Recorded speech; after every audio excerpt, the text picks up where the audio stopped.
Splinter Cell 1 was the first one on the market to bring this new genre. Really define the genre, action stealth. And for us now, it's about taking that genre and pushing it, further. When we started working on Conviction,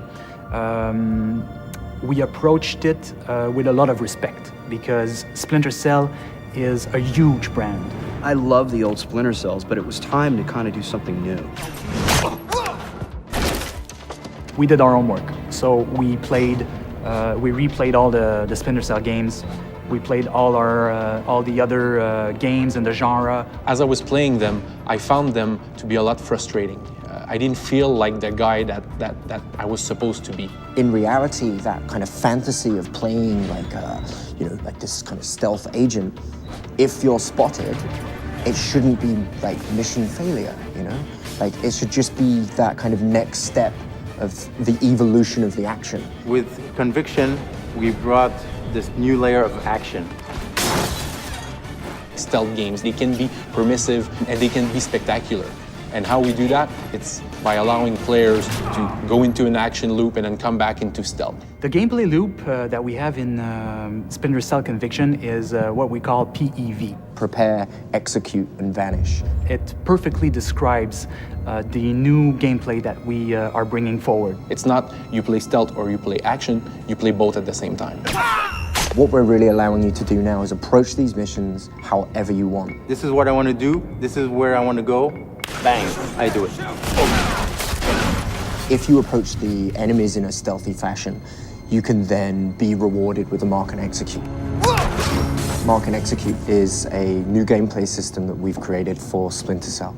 And the core philosophy is basically having the player able to kind of master like Sam's skills.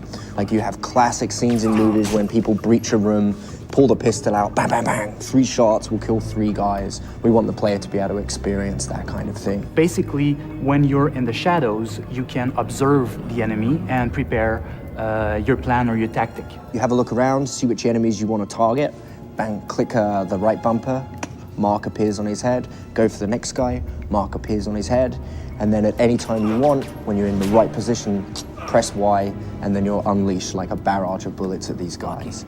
You can even mark lights, all different objects. Being able to orchestrate the battle, being able to orchestrate the attack in a very feral predator way that just makes this game amazing. Everyone is still finding new and cool ways to use Mark and Execute. We're doing it fast because we want you to feel like a predator, like a panther. You got Sam moving in such a way that he never moved before. He's just doing moves that are just powerful. You get seen by the enemies, they start shooting at you, they start engaging you.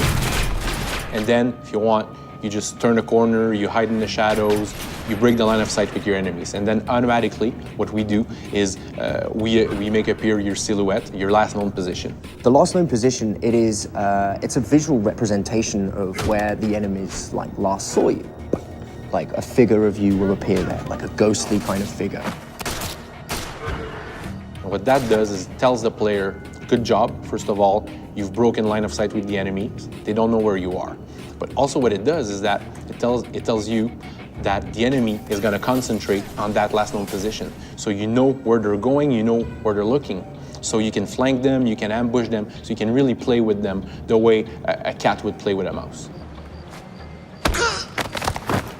The hardcore Splinter Cell fans and the hardcore shooter fans are going to really appreciate what we've done. It's just so cutting edge, and I was blown away. We're really happy with what we have. I think we have a unique mix of stealth and action. Storytelling's great. Even more fun and high impact. That is finally a game that everybody wants to play as a stealth action game.